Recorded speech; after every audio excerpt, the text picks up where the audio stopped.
Olá, pessoal! Hoje nós vamos ver sobre figuras de linguagem. Existe na língua portuguesa várias, figuras de linguagem, mas aqui a gente vai ver só algumas, tá? Algumas que são as mais utilizadas, certo? Então vamos lá. O que são as figuras de linguagem? Também são chamadas de figuras de estilo e são recursos estilísticos usados para dar maior ênfase à comunicação e torná-la mais bonita. Então, as figuras de linguagem nós encontramos no nosso dia a dia, nos textos, nos poemas, letras de música, né? Então, facilmente nós encontramos as figuras de linguagem. Vamos ver algumas então. A primeira delas, então, é a comparação, chamada de comparação explícita, pois são utilizados conectivos de comparação. Quais são os conectivos, então, que a gente consegue identificar que estamos falando da comparação? Quando eu tenho o como, assim, tal qual. Então, se eu tiver esses conectivos aqui, então eu sei que na minha frase eu vou ter uma comparação. Por exemplo, seus olhos são como jabuticabas. Então, eu estou comparando os olhos com as jabuticabas. E para finalizar aqui, para eu ter certeza de que é uma comparação, eu vou ter um desses conectivos aqui. Nesse caso, eu tive o como, tá? Então, uso da comparação por meio do conectivo como. Outro exemplo, o amor é como uma flor.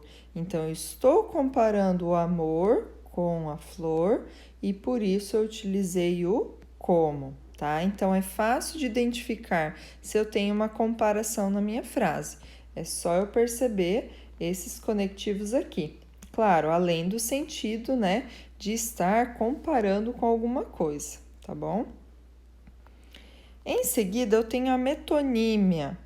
A metonímia consiste em empregar um termo no lugar de outro, havendo entre eles algum tipo de relação no sentido, transposição de significados, considerando parte pelo todo, autor pela obra e produto pela marca.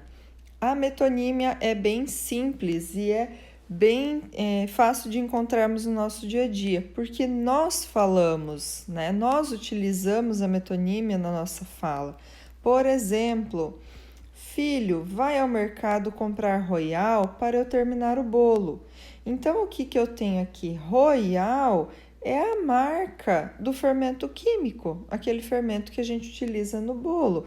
Então, ao invés dessa mãe, né, de falar aqui para o filho comprar fermento químico, ela utilizou Royal, que é a marca. Então, isso é o que? Você empregar um termo no lugar de outro quando existe uma relação de sentido. Ocorre, então, quando eu troco, né, a marca aqui no lugar do produto, o autor pela obra, tá? Então, são algumas situações. Então, as mais simples e mais comuns que a gente encontra é trocar a marca pelo produto, certo? Em seguida, eu tenho a catacrese, que representa o emprego impróprio de uma palavra por não existir outra mais específica. Então, quando eu não tenho uma palavra, né, mais correta para ser utilizada, então a gente acaba utilizando outra que fica um pouco parecida. Por exemplo, asa da xícara.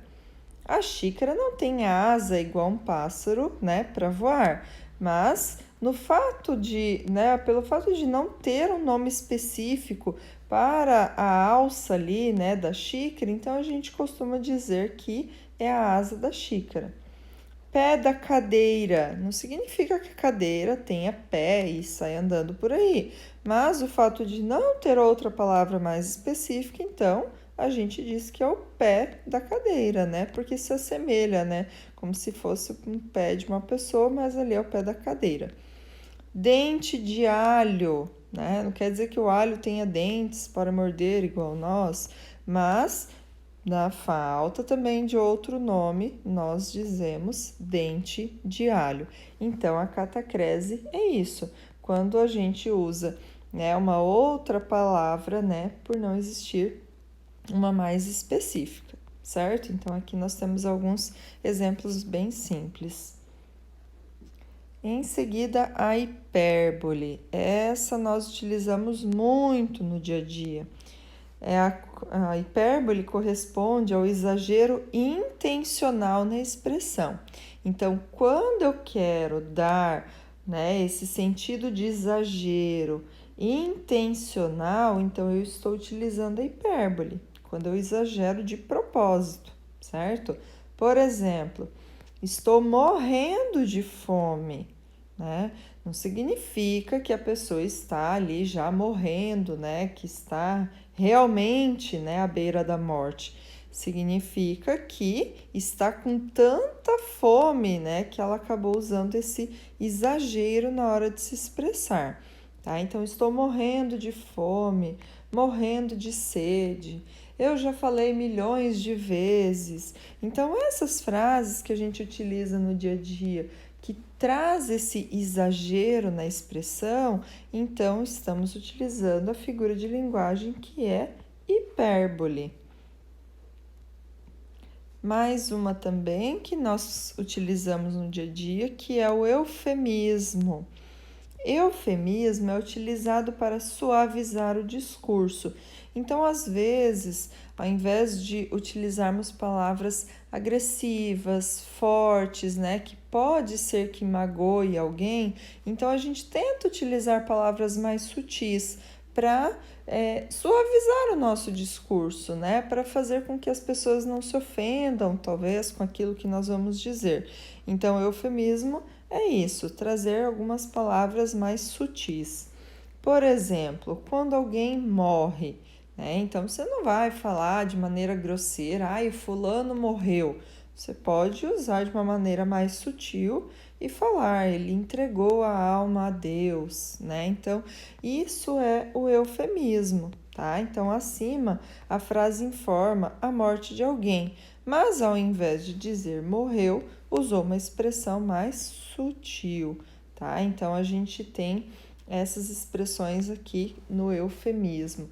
Quando você precisa falar algo para alguém, né, que você não quer magoar, não quer ofender, então a gente tenta suavizar as palavras, usar de maneira mais delicada, certo? Em seguida eu tenho a ironia. A ironia é a representação do contrário daquilo que se afirma. Então é bem simples. É quando eu quero falar uma coisa, mas eu digo exatamente o contrário. Mas, claro, com um tom irônico, né? Principalmente se for na fala. Então, por exemplo, aquele aluno é um santinho. Teve apenas 3 suspensões desde o início das aulas. Aqui, então, não quer dizer exatamente que ele é um santinho, pelo fato de ter sido suspenso da aula. Então, se ele levou suspensão, é justamente o contrário que está querendo dizer aqui, certo? Outro exemplo, quando a professora vê os alunos bagunçando na sala e ela diz: ah, que bonito, né, essa atitude de vocês. Será que realmente ela está achando bonito? Não, então ela diz exatamente o contrário daquilo que gostaria de dizer, né, nesse sentido de ironia, tá? Em seguida temos o pleonasmo. Pleonasmo é algo bem curioso porque nós falamos também muito no dia a dia sem perceber. Vamos ver aqui, repetição de palavras com o mesmo significado em uma mesma oração. Então, o pleonasmo é quando a gente usa palavras que têm o mesmo significado na mesma frase, o que acaba gerando uma redundância, né? Não há a necessidade, muitas vezes, de utilizar essas palavras parecidas, que é o famoso exemplo: sair para fora, subir para cima, dupla de 2. Então, percebam que existe uma redundância aqui. Sair já indica que é para fora, Não tem como sair para dentro. Então, sair para fora é o que? É um pleonasmo, pois as duas palavras aqui têm o mesmo significado, certo? Outro caso, subir para cima. É claro que se subir, né, se vai subir, é para cima, não tem como subir para baixo. Então, subir para cima também tem o mesmo significado e traz essa redundância. A mesma coisa acontece aqui em dupla de dois, certo? O pleonasmo é uma figura de linguagem, né? A gente pode encontrar muitas vezes em algum poema, em algum texto, crônicas, enfim, muitas vezes com a intenção, né? No sentido assim intencional, onde o autor quis utilizar, né, essa repetição, né, do mesmo significado.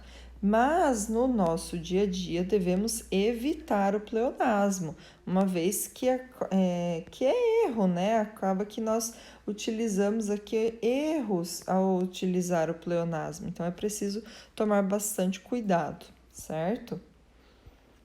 E por último, nós temos aqui a onomatopeia, que é bem simples, pois significa, né, onomatopeia é quando escrevemos o barulho, né, utilizada muito em gibis. Então, é o fato de utilizarmos um barulho, né, e nós conseguimos escrever este som, este barulho, né? Então, por exemplo, não aguento o tic-tac desse relógio.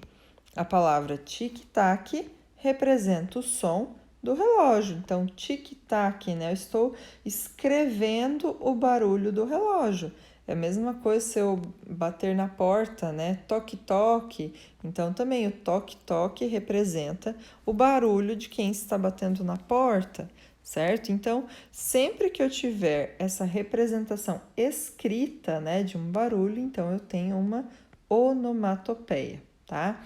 Como eu falei, ela é utilizada muito em gibis, né? Porque nos gibis eu tenho as imagens, né? Os desenhos ali e às vezes precisa ter algo para representar o barulho, né? Não tem como eu ter um som no gibi. Então, por isso que utiliza a onomatopeia, para a gente conseguir identificar os sons, né? Que apareceriam nessas historinhas, então, né? Que aparecem, certo? Então, aqui nós temos apenas algumas figuras de linguagem, né? Nós temos várias outras, mas são estudadas mais a fundo no ensino médio, tá? Então, aqui a gente tem apenas algumas, certo? Espero que tenham entendido. Então, qualquer dúvida me mandem mensagem.